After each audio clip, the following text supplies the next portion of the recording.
Peace, family. It's Bakari Lumumba, the progenitor of LumumbaSpeaks.com, a Black empowerment initiative that believes that we could gain a competitive advantage as African people by always betting on Black.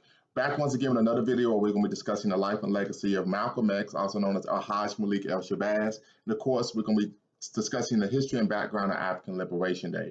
I'm doing this video as one in terms of discussing Malcolm X's life history and legacy of African Liberation Day, because many people actually celebrate Malcolm's birthday and African Liberation Day together. I've been at a number of different community events that I've done so, and so I'm going to continue that theme. So we're going to jump right in discussing, of course, Malcolm X Day and Malcolm X's life, history, and legacy by just some key themes that I think people should remember in terms of when we're celebrating Malcolm X. I did the same thing when we discussed MLK. I'm actually going to be doing one on a number of African revolutionaries, ranging from Ida B. Wells to Thomas Sankara to Yaa Asantewaa as well. So jumping right in, I think the number one, when we talk about celebrating Malcolm X's life, history, and legacy, we have to understand that Malcolm X was the individual that continued to grow. He never stopped growing. He never stopped seeking to educate himself. And of course, that starts with his humble beginnings, being born and as a Midwestern kid, being raised in a Garvey household in which his father, of course, was a minister, a preacher, an orator, and a actual promoter of the gospel Garveyism. And of course, Malcolm's mother, who of course was from Guyana, who actually was a editor and a writer for the Negro World, Marcus Garvey's Negro World newspaper. So I think it's very important that we understand he grew up in, of course, a household that promoted education as well as discipline. But of course, we all know that Malcolm's father was killed by the Ku Klux Klan in Lansing, Michigan, and as a result, he kind of ended up on a wayward path until he found himself, of course, once he went to prison. And many people, unfortunately, due to Malcolm X, Spike Lee's Malcolm X movie, attributed Malcolm X's political education to, of course, members of the Nation of Islam in prison. But actually, we find that wasn't the case. As an individual by the name of John Bibby, who actually was Malcolm's foray into modern Black political nationalism.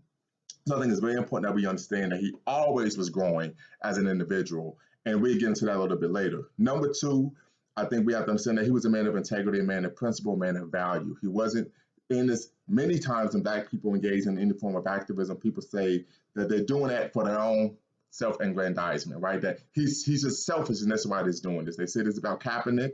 They say this about MLK. They say this about Malcolm. And I'm sure they're going to say this about a number of our revolutionaries and leaders that come years after we have, of course, returned to the dust.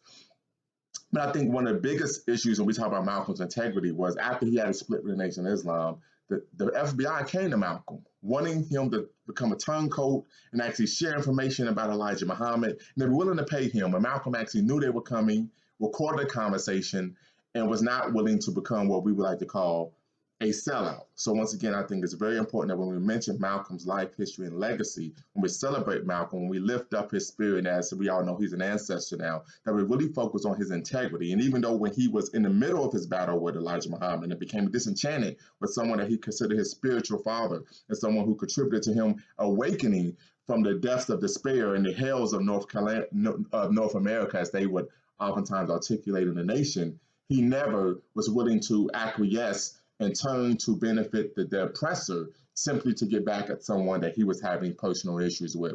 And I think that's something that we as a people need to actually subscribe to today, that when we are dealing with different issues, that we do not allow the power structure to play a role in how we're handling those issues with brothers and sisters that we may have some disagreements with. Number three, and I think this is very important, of course, for me as a Pan-Africanist, that Malcolm, even though he was a Muslim, he didn't put his religion before his race. Christianity and Islam both promote this concept of the oneness of humanity. And this is something that Malcolm was pushed on during his visits to, of course, Africa and in the Arab world and even to Mecca. That, he was pushing this idea of race first, which of course comes from the teachings of the Honorable Marcus Garvey. But Malcolm said, listen, this is a nice idea, but I don't see this being practiced anywhere in the world, let alone in the society that I'm part of. And so he understood that even though I am a Muslim, I have to put my race above my religion, because anti-Black racism is omnipresent, and this is what is most important for us to fight. And so I think we see this with a lot of our brothers and sisters who are Christians, who are Muslims, and all of a number of different faiths, where they put their religion above their political ideology and understanding of issues of race. And so I think actually even a couple of years ago, Brother Tariq Nasheed mentioned that there was a post that a sister made in South Africa, and he talked about how could the Europeans come and colonize South Africa and for hundreds of years actually control South Africa, even though that numerically outnumbered, I think about maybe 80 million, 20 million. And the sister said, I'm Christian first, African second. So that we can understand, those of us who are woke or in the know, how problematic that can be. Number four, Malcolm focused on building institutions. Dr. Amos Wilson, in his seminal text, Blueprint for Black Power, talked about the dangers and the ills of pseudo-nationalism. And he talked about pseudo-nationalism being a state in which many Black people engage in bombastic, anti-white rhetoric, right?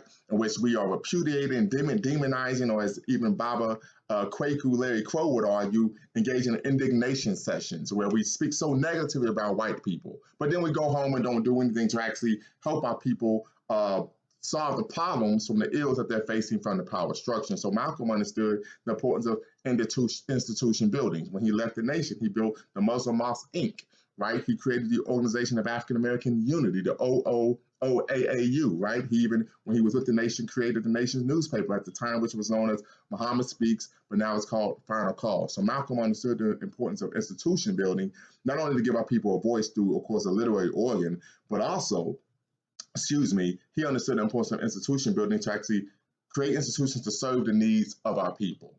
And that is what is very important, right? And I think the Black Panther Party is a great example of a Black organization who maybe weren't Pan-Africanists in nature, right? We know they were Black Marxists, but they understood that we can't simply complain and bitch and moan about the problems of the power structure and how they're treating us without actually engaging in behaviors and programs to actually meet the needs of our people. And I've always been taught that a great leader is someone who serves the will of the people of their community. Number five, I think what's most important is Malcolm X valued education. And this goes back to him continuing to grow. We understand that during his time in the nation, especially if you read his autobiography, he states that he understood that he was simply being dogmatic. So he was really a dogmatic Black nationalist, or dogmatic, as I would argue, religious nationalist, right? But then he grew into becoming a Pan-Africanist. Many people would argue that he became an integrationist and adopted the ideas of Martin Luther King shortly before his passing. That is not true. You could go back to reading his speeches that he gave in that year's time after he left the Nation of Islam. But he grew into being a pragmatic Pan-Africanist, meaning that he looked at what was actually feasible, what was tangible that we could do, not only at home, but abroad, not only in America, but throughout the African world to solve the issues that African people faced. And last but not least, I think he defined the word courage. Many times in a sporting venue, people would say, this guy, if you look up the word determination, if you look up the word grit, you'll see his picture. Well, I think if you look up the definition of the word courage, you should see Malcolm X's picture.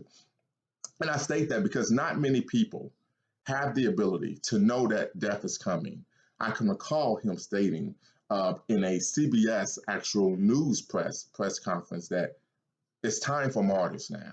For him to actually state, he knows, hey, I'm not going to be here too much longer, and I hope that my death is in part of a greater cause, right? So, of course, we have to definitely really, truly actually epitomize the courage that Malcolm X actually practiced, because that's not something that you'll find for most people when they know that they're going to be on the wrong side of the barrel of a gun. Many people are looking to acquiesce, they're looking to capitulate, they're looking to give in to preserve their own life. But he truly believed that his life, in giving his life, it would actually be a sacrifice that would be better for us as a people. And so that is something I greatly respect from Malcolm X. And for my son, he is one, of course, and my daughter, Malcolm X is one of their favorite Pan-Africanists and ancestors that they always are looking to raise up. And hopefully one day they will embody his spirit as well.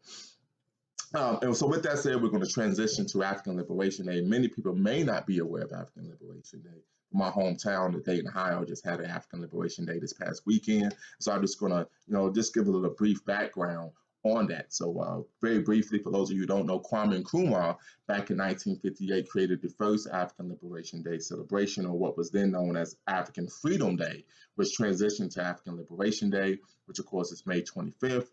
at the behest of the Organization of African Unity. And so African Liberation Day really is just a day to recognize that African people everywhere are still fighting and struggling for our right to freedom and, of course, self-determination.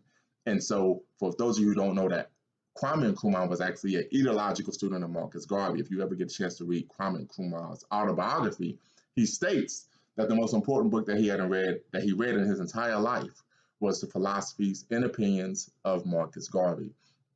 And so it is just recognizing that as America has Veterans Day and Memorial Day, etc., to actually honor those who have came before them and fought for ideas of freedom and justice and equality and democracy, we do the same thing. And so historically for me, I've always used African Liberation Day as the precursor for, of course, summer vacation time. Many people see Memorial Day as such, but in my household and my family, we use African Liberation as a way to actually mark the beginning of summer.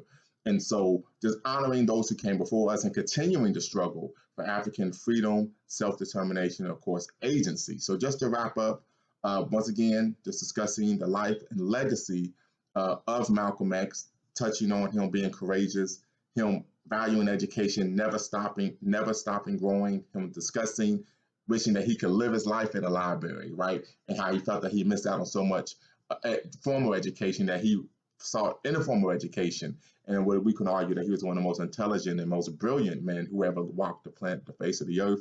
And of course, him being a man of integrity, not selling out to the FBI, even though he had issues with Elijah Muhammad, him putting his race above his religion, understanding race first, regardless of his religious beliefs, focusing on building institutions to serve the needs of our people rather than simply providing lip service to our community and bombastic anti-white so-called militant rhetoric, and understanding that the real work, the real militancy is in doing for our people. And then, of course, not being a pseudo-nationalist, and of course, him, Malcolm X, defining the word courage. And last but not least, understanding the importance of African Liberation Day, starting as African Freedom Day in 1958 at the behest of Kwame Nkrumah at the first Conference of Independent States in Accra, Ghana, transitioning into African Liberation Day at the, of course, behest of the Organization of African Unity, which is now known as the African Union, and understanding that this is a day in which African people throughout the world should gather in solidarity and actually focus on how we as a people can continue to struggle to fight for our right to self-determination and agency against the powers that be who look to inhibit Black progress at home and abroad. So once again, thank you for logging on, checking out our video. Make sure you hit the like and subscribe button. Until next time, peace.